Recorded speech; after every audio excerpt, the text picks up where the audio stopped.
আসসালামু আলাইকুম। আমি প্রথমে ইরানের পক্ষে ছিলাম, ইরান সাপোর্ট করছিলাম। এখন আর আমি ইরানের পক্ষে নাই, কারণ ইরান এখন যা করতেছে এটা মোটেও ভালো করতেছে না।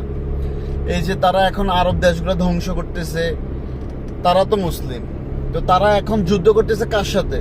তারা কিন্তু এখন যুদ্ধ করতেছে মুসলিমের সাথে যুদ্ধ করতেছে। তারাও মুসলিম, এরাও মুসলিম। তারা তো ইরান ইসরায়েলের কিছুই করতে পারতেছে না, তো এখন তারা কি করতেছে? মুসলমানদেরকে আঘাত করতেছে। আরে ভাই, তোরা যদি এমনই পারস, তাহলে এই দেশে তো আমেরিকা দূতাবাস আছে, সেটা উড়াই দে। আমেরিকান ঘাঁটি আছে, সেটা উড়াই দে। সেটা তো পাইতেছে না। ও কি করতেছে? আরব দেশগুলার তেলের খনিতে মারতেছে। কালকে কাতারের রাজলাপ্পান নামের একটা জায়গা আছে যেখানে গ্যাস উৎপাদন হয় সবচেয়ে বেশি, সেখানে গ্যাস উৎপাদনের জায়গার মধ্যে মেরে দিছে। এখন ওই এরিয়া থেকে সকল মানুষকে সরিয়ে নিছে।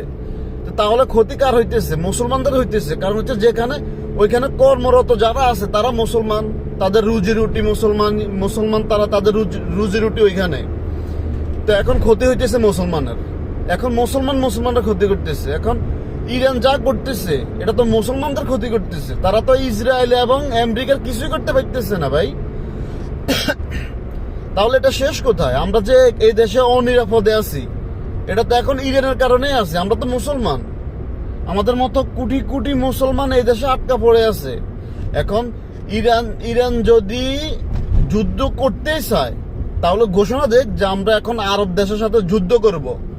তাহলে আমাদের মতো আজনবীদেরকে বলে দেখ যে 2 দিন 3 দিন সময় দিলাম, তোমরা তোমাদের দেশে চলে যাও, আমরা এই দেশের সাথে যুদ্ধ করব।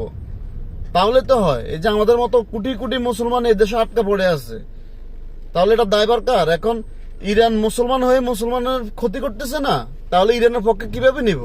এই যে মুসলমানদের অর্থনৈতিক দুর্বল করে দিতেছে, কে করতেছে? ইরানই তো করতেছে, না আমেরিকা করতেছে?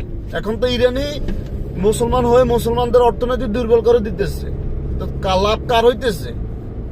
এখন এই আরব দেশগুলা তো আর সহ্য করতে পারতেছে না। আরব দেশগুলা যদি এখন ইসরায়েল বা আমেরিকার সাথে হাত মিলায়, ইরান আধি যাইবে ভাই। কারণ হইতেছে এদের কাছে টাকার খনি, টাকার বস্তা। এরা টাকা ইনভেস্ট করা শুরু করলে আমেরিকা ইসরায়েল ইরান উড়ে দিতে সময় লাগবে না। অতএব ইরানের পক্ষে আগে ছিলাম, এখন আর ইরানের পক্ষে নাই। এখন ইরান এটা থামানো উচিত।